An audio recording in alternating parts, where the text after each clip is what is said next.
Good afternoon and welcome everyone. Today we're going to talk about something every athlete experiences at some point, yet very few really prepare for. What happens when you stop competing? My name is Louise Barrault. I'm Associate Director of the Sports Psychology Department at the Real Madrid Graduate School, Universidad Europea. Joining me today is Marta Perarnau. She's a sports psychologist, researcher, and former professional footballer who played professionally for more than a decade across 5 countries. Over the next hour, we're going to have an honest conversation about what the transition out of elite sport is really like. This masterclass is a bit of a trailer of what you could find in our masters, as Marta is also more than a sports psychologist and an ex-athlete. We also have the chance to have her as one of the teacher in our masters, as a teacher of the module 6 in sports retirement. Marta, welcome, and let's get started. All right, the idea of the next hour is that Marta is going to talk a bit about her module, all right, and then we're going to continue through a conversation between both of us through that theme. Thank you, Luis. It's a pleasure for me to be here. And hello, everyone, and thanks for joining us today. As Luis told you, my name is Marta Bernau. I'm a sports psychologist, also researcher, and until last year, also a professional football player. That combination is not accidental. It shaped everything that I'm going to try to share with you today. I spent nearly 15 years as a professional football player in the first division. I played across different countries. I played in Spain, in Real Betis and Rayo Vallecano, which are teams that maybe you know. Also, I went to Mexico. I don't know if someone from Mexico is watching us, but I played for Atlético San Luis. Then I went to Iceland, Italy, and I finished my career here in Spain, again in the SD Huesca. But while I was competing at the highest level, I decided to study psychology, to study also a master's degree in sports psychology here at the Universidad Europea. And also I started my PhD and worked as a sports psychologist too. I'm telling you this because I've lived what we are going to talk about today, that it's a little bit more about retirement, but I live it from the very, very inside. I I went through this retirement. I went through this elite career, and I'm still going through this sport retirement. And so that is what I wanted to share with you. We're going to see a little bit of content, as Luis told you, a little bit of how the classes are going to be. So let me, before we start, to share with you my screen.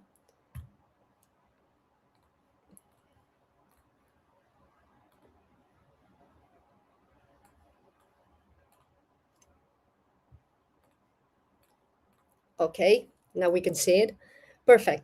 Today we're going to talk about, as I told you, retirement. Okay, retirement in a sport, which is one of the most important transitions or moment for an athlete's life.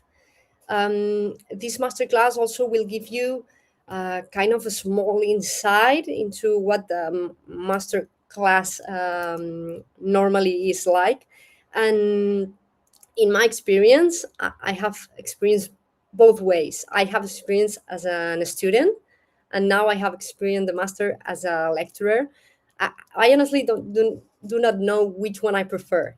If I prefer to be a student or to be a teacher, because I enjoyed both ways a lot, and I've learned a lot from this master.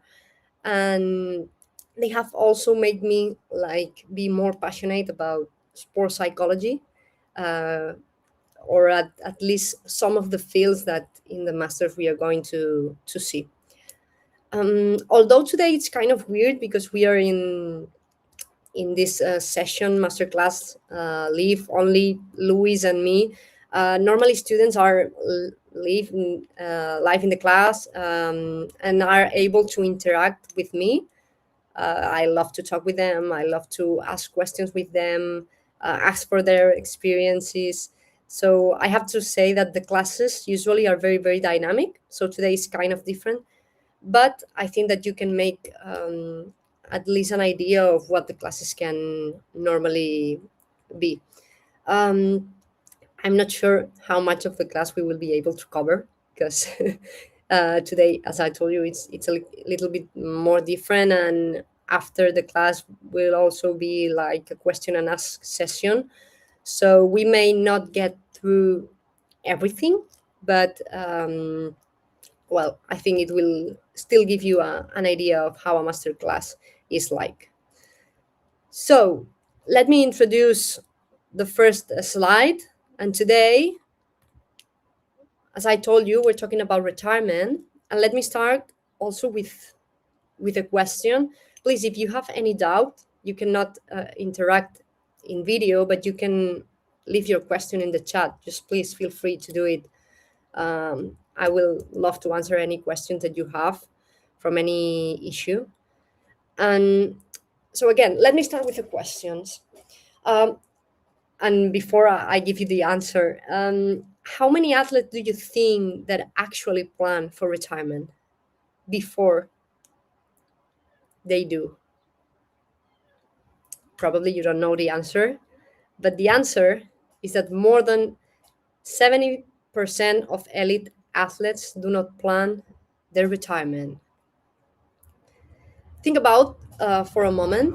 Okay, these are people who have spent nearly 15, 20, 25 years dedicating almost everything, all of the time, their body, their social life, their identity to their sport. So when it comes to planning, what happens normally at the end of the career is that the vast majority haven't planned anything, and normally it's because also the athletes don't want to think about that. This is one um, of the most significant life transition that an athlete can go through, and it's almost completely invisible in the sports world because when we talk about athletes, normally we talk about what is happening in the World Cup nowadays, or that last team from the weekend that we saw, and we talk about elite athletes that are currently active. We don't talk about former athletes. That's why normally how they are feeling, how they are dealing this retirement is completely invisible in the sports world. If we talk about early models in sports psychology, here's a little bit of theory, and we go back to the 60s.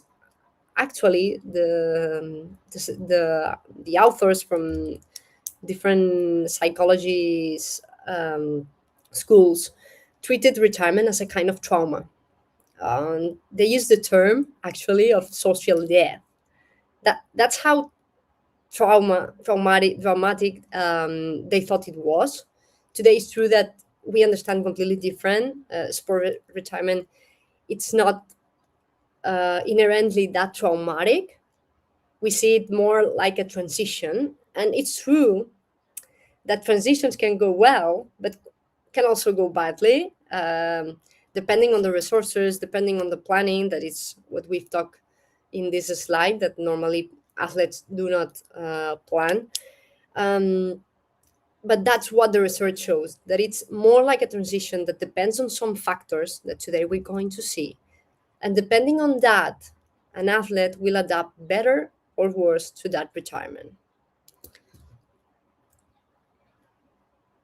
That's I was going to continue, but that's something that I lived after in the questions and ask with Luis. I will probably explain that, but I was as I told you, a football player, professional football player, and when you are in that bubble playing for in the elite and enjoying, the last thing that you want to think it's about retirement. And I didn't thought about retirement, and suddenly one day the retirement came in, and it was like, hello, I'm here and you have to face that.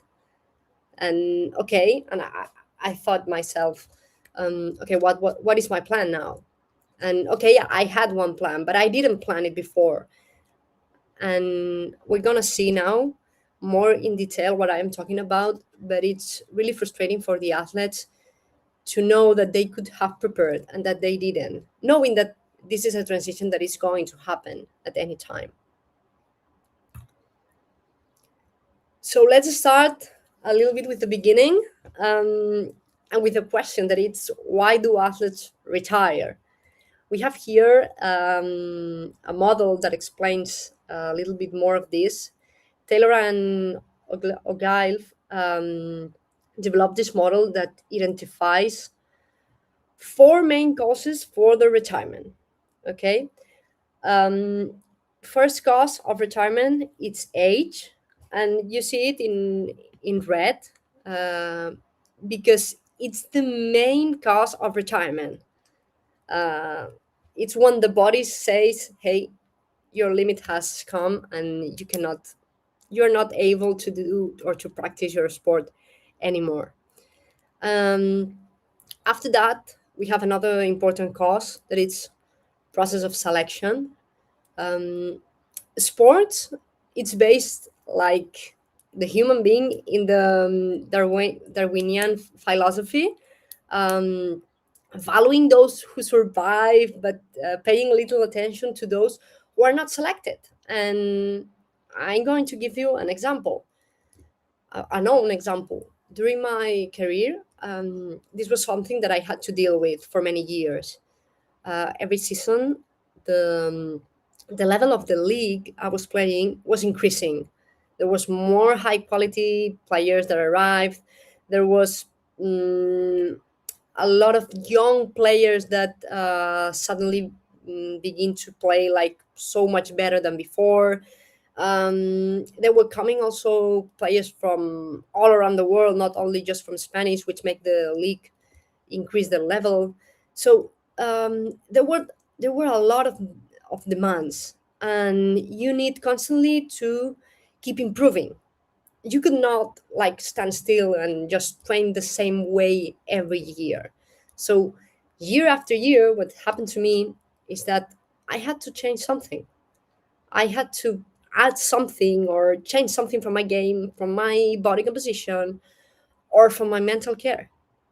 Each season, I choose like one specific area to work on and to improve. Otherwise, I knew that I was going to probably fall behind, because of that we are saying, because natural selection. If you were not able to keep evolving, it became very difficult to stay in the top division.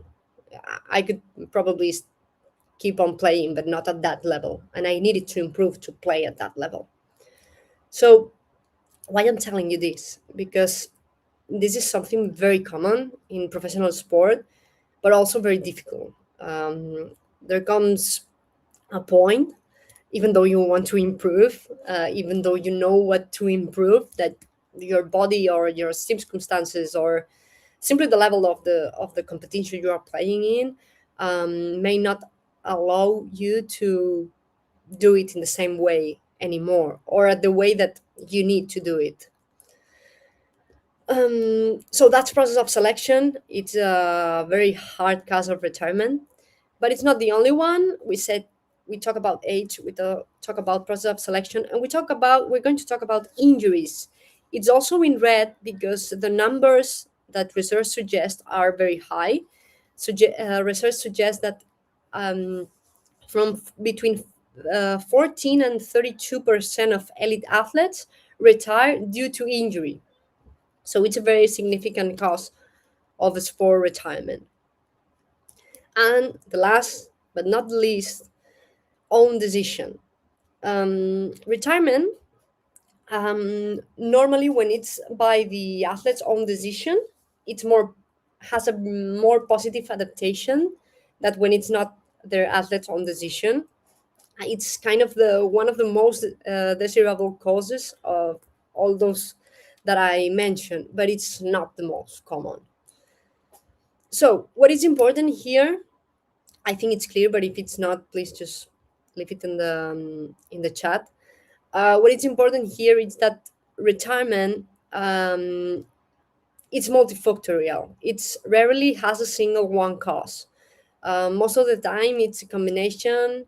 Whether it's voluntary and involuntary, it's because of injury, it's because of the age. Normally, has one of two of these causes related. But there's also the factors that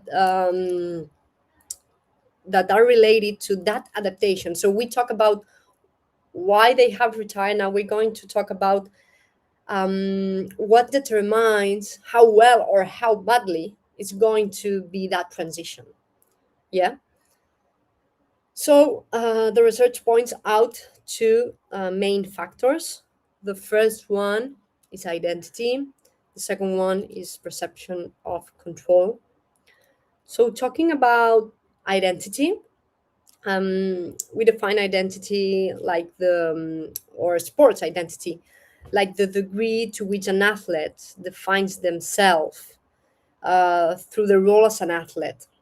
Okay, so what the research or what the science tell us is that the stronger or the more exclusive sport identity do you have, the harder the transition tends to be. So athletes who focus almost exclusive on a sport during their career tend to have more difficulties adapting to the new life when that career ends. Why? Normally because when that sport comes to an end, the question of who am I now doesn't have an easy answer, and it comes all the time to our mind. If you ask me, this for me makes complete sense. In my case, what I live is that I spend 15 years waking up every morning as a football player, going to my training, with every relationship that it was related to football, every routine, every conversation, everything was a ball around football. So of course, that identity, that sport identity runs very deep. So the problem is not like having that sport identity strong. It's like just having only that and not having anything more outside, in this case football, or outside the sports. Okay, so after explaining identity, let's go with perception of control. It's um, like if the athlete felt that he or she had something to say in the retirement. This is very important because athletes who retire feeling that they have made this choice, that they have made this decision, even in a partial way, or even if the circumstances were hard. These kind of athletes tend to show more positive or more optimistic approach to that adaptation after the retirement, yeah, or to what comes next. So athletes who in the other hand felt that decision was imposed on them tend to struggle more in the adaptation. So talking a little bit more about this sports identity, because after the explanation that I've just made in the previous slide, I think that everyone here can understand the impact or the importance about sports identity. Um, we have to explain it a little bit more.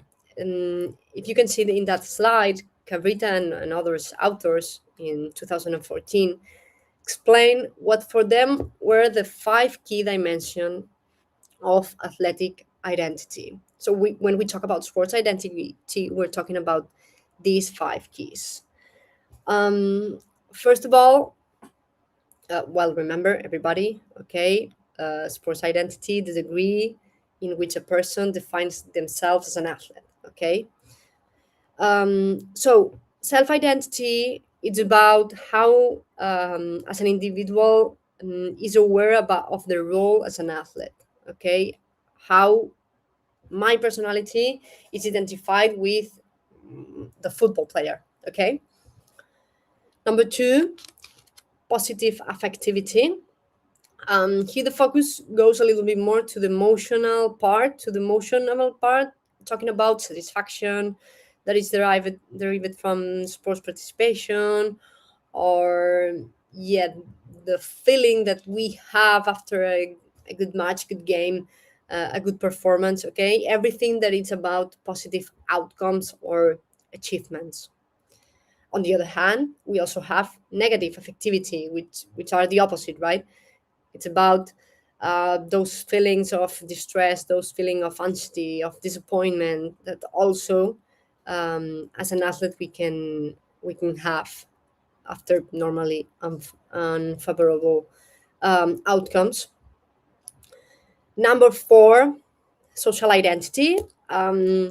This dimension pertains more to the athlete's perception of how others view themselves. Yeah, of how others, how he or she is viewed by others, and it also has a very strong effect on of the role as an athlete.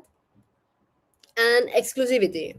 This dimension like highlights the significance of sports relative to other aspects of an athlete's life.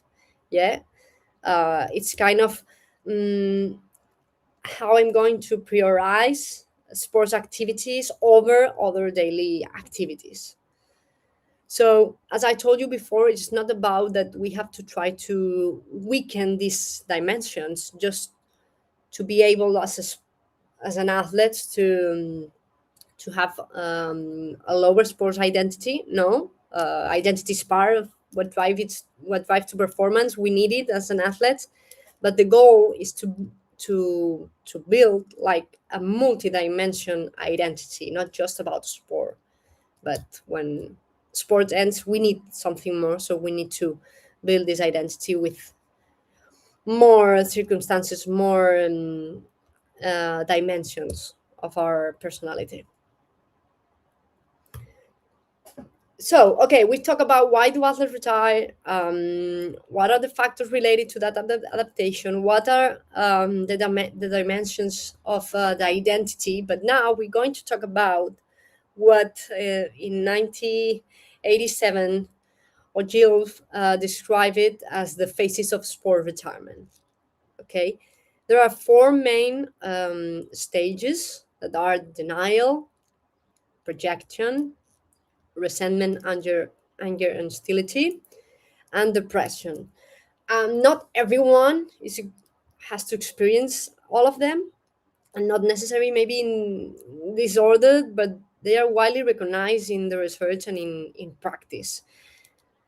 Okay, so denial, let's go with the first one, is described as a defense mechanism. Um, it's it's kind of that moment when an athlete tries to protect themselves of the reality, of the harsh reality that is the retirement. Okay, so normally in this phase, what happens to the athlete is that you see them and they normally continue having their same training routines than before, even though they are no longer part of a team or of a elite competition. Okay, but it's kind of a way of for them to think that they are still in that bubble, that anything had happened, because they are in the same routines. They are probably trying to do the same things that they usually do as an athlete, and try to not to see what the reality is telling them. The second phase is projection, uh, which this one is hard, but it's so truth that this happens. That normally here athletes blame other people or situations outside themselves about their retirement. So they think that everything that they are living or going through is fault of anyone, someone else. Okay, so they externalize that blame and frustration onto external factors instead of saying, hey, okay, I'm going to try to face this feeling that I'm having because something is happening to me, and maybe it's not just the blame of other people. um uh yeah, here it's important also to say that we have, as a sports psychologist, we have to try to help them in all the phases, of course. But these kind of feelings that the athlete is going to go through in this phase are very, very painful.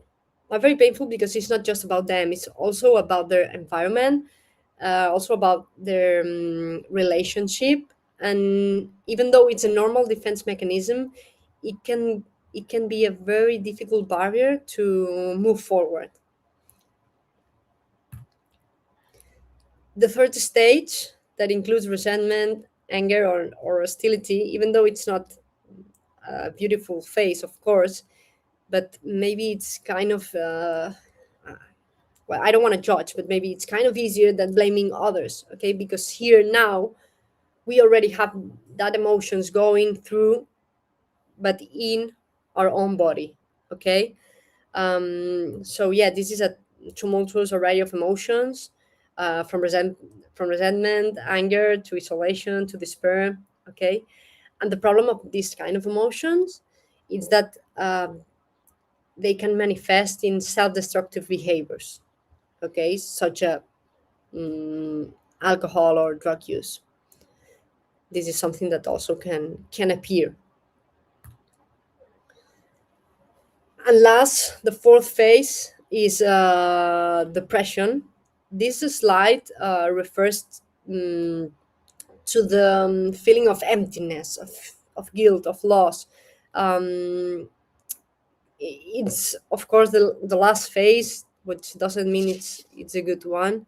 And it's a moment when also an athlete can face and say, hey, maybe I need some help, which is better, of course, if they do it before. But at this point, the athlete knows that the sport has end, but also feel that who they don't know who are they without their role in the sport. Okay, so what I just want you to have clear is that these phases of sport retirement are normal. This doesn't mean that the athletes are weak, or these are not sign of weakness. Okay, but every athlete has given to the sport a lot of the time, of the life, of their body, of their worries. Okay, and it's normal that the athletes go through these kind of moments. Okay, so the question is not is the athlete going to live this. The question is, okay, is the athlete going to have enough resources to support these phases? And that's why it's important, our role as a sports psychologist, to make them feel, or to give them the necessary tools that in this case they need. Why is important? Because we've talked about the phases: denial, projection, resentment, depression, okay? But there are actually real data. You can see that now, you can see it. Real data that actually tells about how athletes experience this retirement, okay? And for me, the numbers are striking. In a study of football and basketball players, 50.6% reported feeling sadness at the moment of transition, and this is more than half of the athletes, which is a huge number. Okay, and something that also makes me feel a little bit sad is that sadness and emptiness was the most frequently um, aspects mentioned from the athlete from the athletes, that they were feeling more about that anything about, I don't know, emotionalness, like to be proud of or to be happy for the career that they have. No, it was sadness and emptiness, the two words that they were talking more, or the two aspects that they most frequently mention. That's why it's important to understand how the athlete is going to move through their careers. Okay, sports psychology has developed several models to help us to try to understand how this happens. Okay, how the athletes move through this career, their career. So we cannot explain all of them. We're going to explain this model of transition that it's from Stambulovas on 2003. She's a very important author in the world of sports psychologies and also about the in the world of transitions. And what Stamulova defines is that she defines transition as a potential crisis. Okay, so for her, any transition is a coping process. The athlete in this transition, any of them, is going to face a specific set of demands, which is going to need of the strategies, some resources to try to face them. So what we can say here is that there are two options, okay, or two final outcomes. If the athlete have what they need, have good coping strategies, have good social support, okay, they are going probably to go through a successful transition. If they don't have enough resources to face the different demands that a transition is going to ask them, okay, probably a transition crisis is going to emerge, okay, and probably if that happens, that athlete is going to require psychological help. um, what I found very useful about this oh, sorry, you have examples of transition, okay, in the square, in the yellow square. But I was telling you that what I find useful about this model is that it's kind of changed the question, right? It shifts the question. It's not about will be the retirement be so hard, which probably at some degree it will. Okay, the real question is more like, does these athletes have the resources that they need to get through it?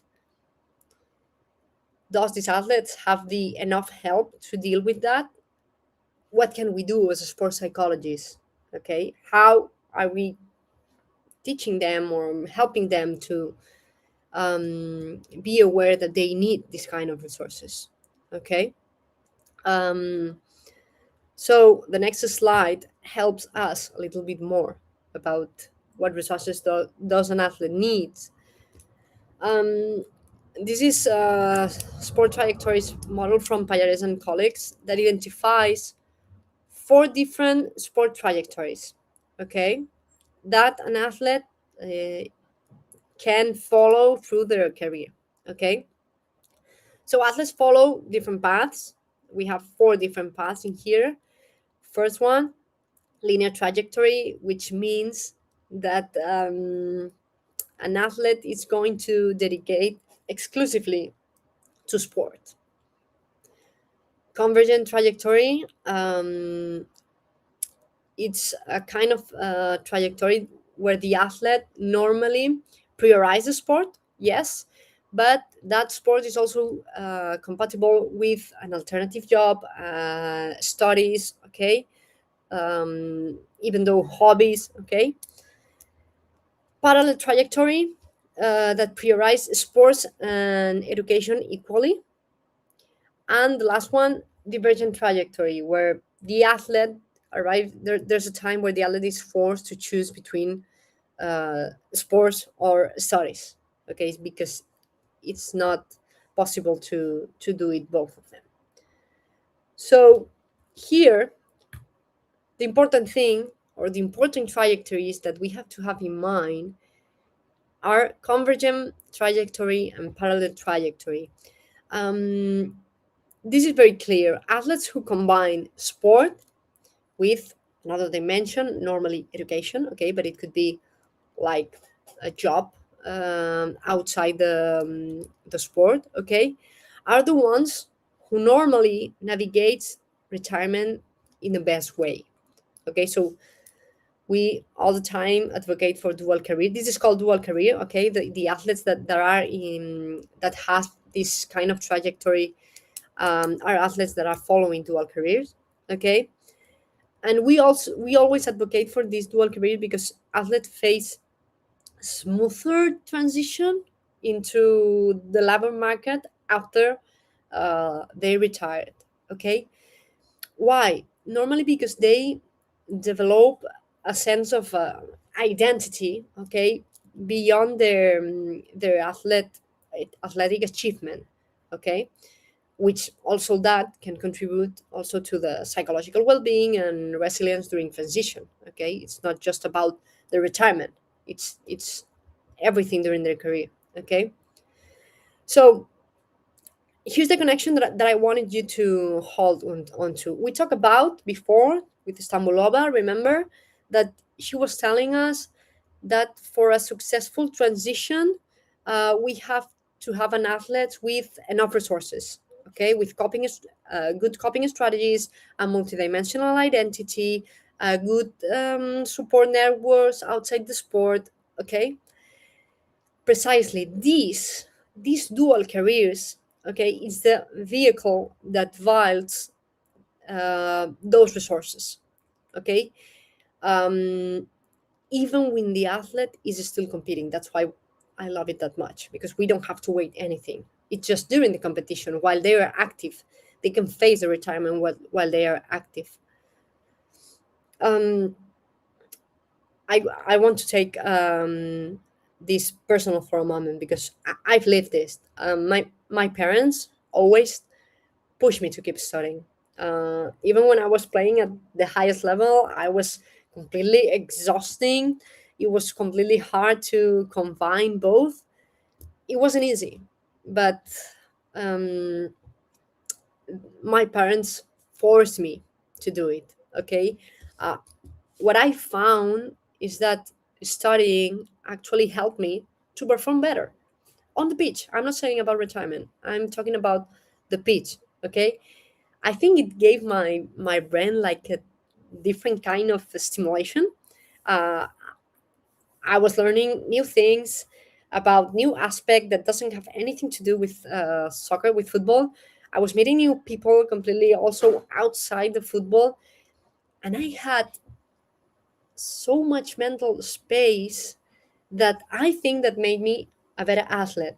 I think that if I didn't have my studies during my career, I would probably have been so much obsessed with my sport, trying to be, of course, trying to be better, trying to, which I'm not saying that I didn't was thinking about that, but I think that that gave me a lot of space, mentally, a mental space that helped me. And now that I have never stopped studying, I'm still doing it. I think that that formation also, when it comes to the retirement phase, allowed me to finish my career and yeah, give a step into the professional world, maybe in an easy way that if I didn't study, I would probably have. So I'm not saying the transition was easy. It is still is not easy. It was hard emotionally, but it's true that I had somewhere to go or something more that I liked. So going back to dual careers, when we talk about them, I love to say that it's one of the strongest protective factors that we have. Uh, and I'm not saying just because the theory says that, because the research says that. I'm saying that because I live it on my own during my professional career. So I have a lot more of slides for you, at least 5 or 6, but I think we have 20 minutes left. I'm going to stop sharing so Luis can join us if it's okay. And All yeah, right. Well, amazing. Thank you. Thank you very much, Marta, to give us well some context. Because of course, well, you know that science-based context is important. All right, as professionals, we need that the science-based references. All right, for any intervention that you'd like to take. But right now, something that of course interests us a lot is personal experience as a reference. So this is what we're gonna cover a bit right now. Even though you've already told us a bit about your experience as a football player, or maybe for some of you a soccer player. All right, it depends. But I'm going to continue with football player. I'm very sorry. So I'm going to ask you a few questions before, all right, to continue on that theme of your point of view as a football player. And then it would be great to understand now as a sports psychologist your point of view as well, and you take on some themes, all right. You've mentioned, all right, how it was for you that transition. It's true that usually we talk about the transition as a whole, all right, in general. But what I'd like to know is how is it what we call the day after, which is literally the day after. So, Marta, what was it? How was it for you? How did you live it? Was it on your last game? Was it on the year after? How was your experience? So that's a very good question, Luis, because I still don't know that. Because here's the thing: I didn't know that my last match was my last match. So the weeks just after, I was actually fine because I was very good. I didn't know that I was retiring. So in my last match, I remember I scored a goal. I was able to dedicate it to my family because they come to see the match, which it was awesome. Um, and I don't know if I could have known that it was the last match, it would have been completely different. I don't know. The truth is that my decision wasn't settled, wasn't done, and once it happens, once I had to make that decision, it's true that my mood changed completely. I become like more irritable, more restless. I blame to others a lot, which I'm I leave that part of the face that we were talking about before. And there was also a thing that there was something that really affected me, that was my body, because I could feel like my body was changing because I was losing like a lot of muscle. The physical shape that I maintained for 15 years was starting like to change. uh, I feel good with my body, but it was different because I didn't have the same routine. I wasn't able also to train all the time that normally I was training when I was an athlete. So that was hard, and also to lose that routine, right? To For 15 Mhm. years, every morning I woke up, I went to train. I went with my colleagues to train, to spend with time with them, and enjoying what we love to do more in this world. And nowadays it was completely different because I was day by day, every morning, sitting alone in front of a computer, doing something that I am passionate about and that I love, but it's completely or deeply different. It's funny that you speak about routine because in your case, I mean, you do not know, as you mentioned, that it was your last game when it was your last game.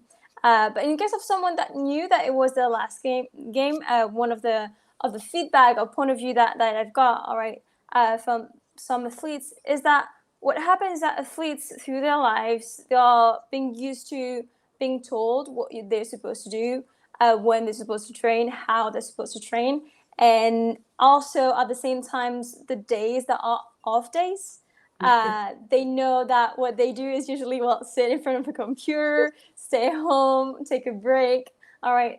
And when you have that retirement, many told me that in that case the retirement is not the last game, it's not when the season ends, because in the case of you not getting injured and you retire through age, you go through until the end of the season, but it is when you come back, or when you were supposed to come back around August, and you have your teammates that are coming back, but you're not. So every single day you do what you used to do is that you stay home, all right, you take some rest, but those days convert into weeks, that convert into months, and at the end not having that routine and that support is a bit hard, which is why, of course, sports psychologists and the rest of the staff, of course, is very, very important to support that with athletes. In terms of identity, you also mentioned identity of the players, all right, of the athletes. In your case, how was that identity process like? Um, it was also hard, Luis, because there was a question in my mind that I think that a lot of athletes have, that it's, I'm still the same person that I was when I was a footballer, and it's true that when I think about that, I think that yes, the answer is yes. I'm, of course, I'm the same person, but in a different, very different context. So there are different demands, different rhythms, and when some of my values that I think that I have as a footballer, I want to try to do it or to try to live it in my day by day. I don't have the perfect context to do it, so it's kind of not real for me, the life that I'm having after. I don't know if I'm explaining myself. I love who I was when I was on a football pitch, and I love how I treat my teammates. I love how the teammates treat me. I love that kind of life. But I don't know if I'm going to be able to be the same person exactly that I was in the pitch after the pitch.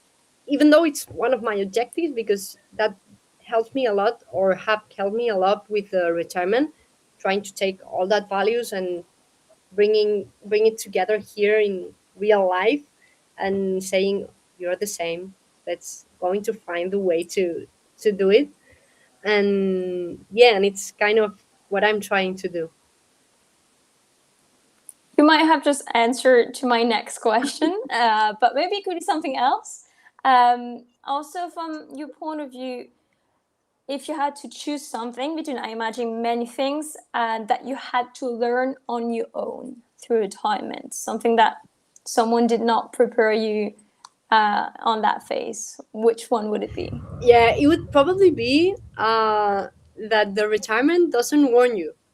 The retirement is not going to say, hey, hello, Marta, don't worry, you're going to have uh, 1 year left or 2 years left. No, a retirement just appears, and you should be prepared for it. I didn't prepare, I didn't plan my retirement, which it's exactly the opposite that we are saying as sports psychology to the athletes, that we need to improve, to prepare. And that's something that I already know. And even though I already know, I didn't do it because you don't see the time when it's going to come.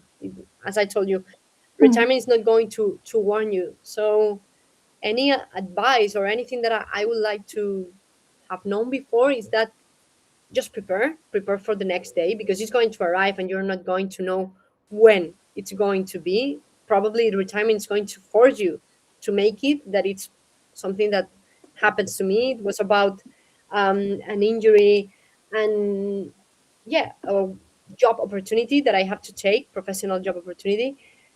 But I wish that I have known that early, that I won't have time for be prepared, that it's just going to appear, and that it's better if, even though you don't want to think about it, just try to think about it some of the days of your every year, every season, and it's probably you're going to adapt so much better. All right. Now I'd like to switch a bit the point of view. Before that, all right, we have a few questions in the chat, I know, and we're going to take a few minutes at the end to answer them. All right. So if you have Okay. any question, please type them in the chat, and we'll take a few minutes at the end to cover them. All right. Just to switch a bit on the point of view, as I mentioned, all right, now from a sports psychologist, because as you mentioned, all right, while you were playing, you told us about the dual career as well, which is something that helps a lot of athletes through that retirement process. You were studying, and then you studied also well, the master's, of course, in sports psychology. That now makes you a sports psychologist, and you continue investigating on the subjects. But for you, as a sports psychologist, what is something that is currently, in general, in all the institutions, missing in terms of support from the staff to the athletes? Um, the truth, Luis, is that I think that what is really missing is that exactly that you're saying, support. That's my honest answer. I think that we don't have, as at least at my sports, we didn't have enough support. We didn't have um, enough professional in mental care for helping us, which I think that this is the first point. Okay, we have this kind of professional that we know that they can help us, but they are not in the clubs, they are not in the federation, they are not in institutions. So how we are supposed to try to ask the athletes to be prepared if we don't gave them enough support? Because as an athlete, we don't know anything about mental care, about mental health, about coping strategies, about tools. We don't know anything because no one has ever teach us. I mean, I'm lucky because I decided to study psychology, and now I know the influence that it has in the athlete's life. But what about my teammates, all the women's soccer playing around the world, or the just all the athletes and sportmen and sportwomen that are around the world without the enough resources, knowing that these resources exist? So for me, the power is there. Like, try to um, make that the law change, that we can have to force the clubs, the federation, and the institutions to have sports psychologists in their clubs, because the athlete really needs that kind of support, not just for retirement, just for during all their career. And of course, thankfully, there are also lots of institutions that do have that support. And for the others, well, this is where our students end up at the end through the Yes. years.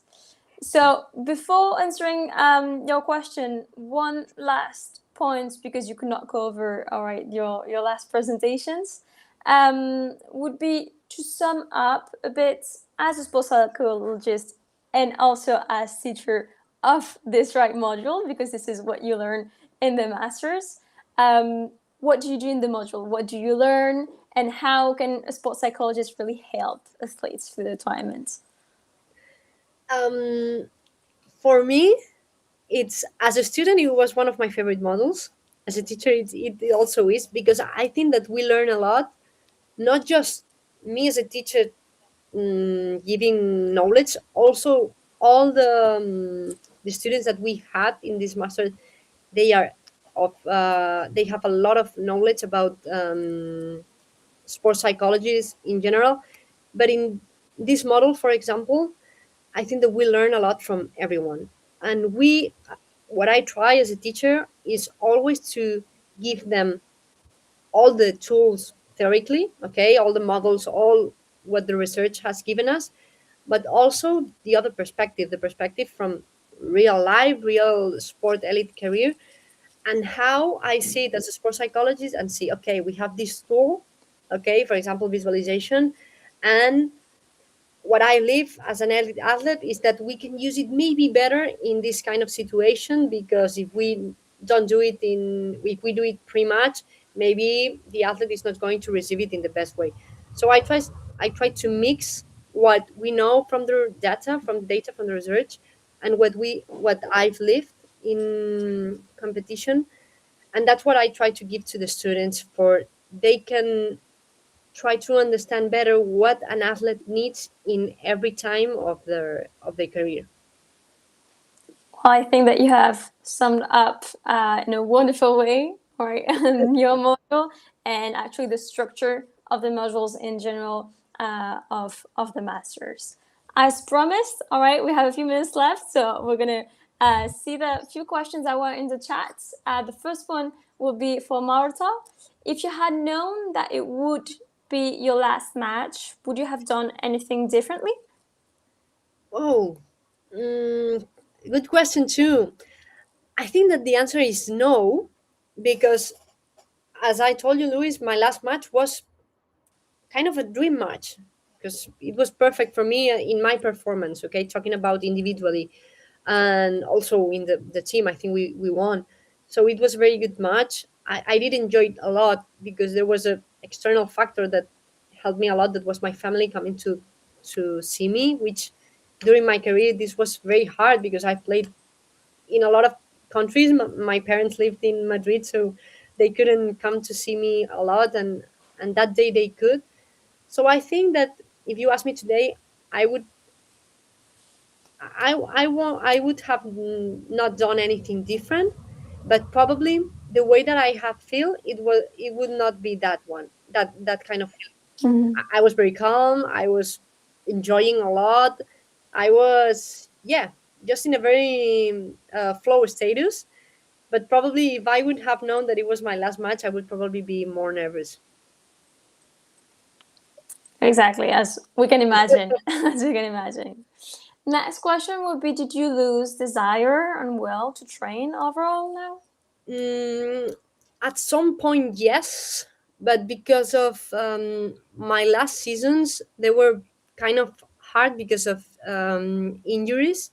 I didn't told you before, but I think that my first argument to get retired, my what one of the things that happens is that I have a genetic condition in both feet. I have surgery in both of them. So during several years, the doctors told me that I wasn't able to keep playing at the same level, at least if I want to walk properly when I was old. So that that was a reality that I didn't want to face. But year by year, I wasn't facing that because I had a lot of injuries. My last year, I think I spent more time in the in the nursery that in the pitch. So at that time, it was true that it was hard for me, like to train with the same desire or with the same attitude, because I had a lot of pain. So I think that, yeah, Mhm. there was a time when I lose that, and that was a signal also to that my body was saying to me that, hey, maybe it's time to retire. Well, on the same thing, all right. And I think good question to sum up everything that we have told. Do you regret not preparing for your retirement from sport? Yes, absolutely, absolutely, because the next months after retirement and still now, I think it's been much harder than it could have been if I had prepared myself before with the way that I should have been prepared. That's why I always tell not just the students, I tell all the athletes that I met, just try to prepare it, because I regret not preparing.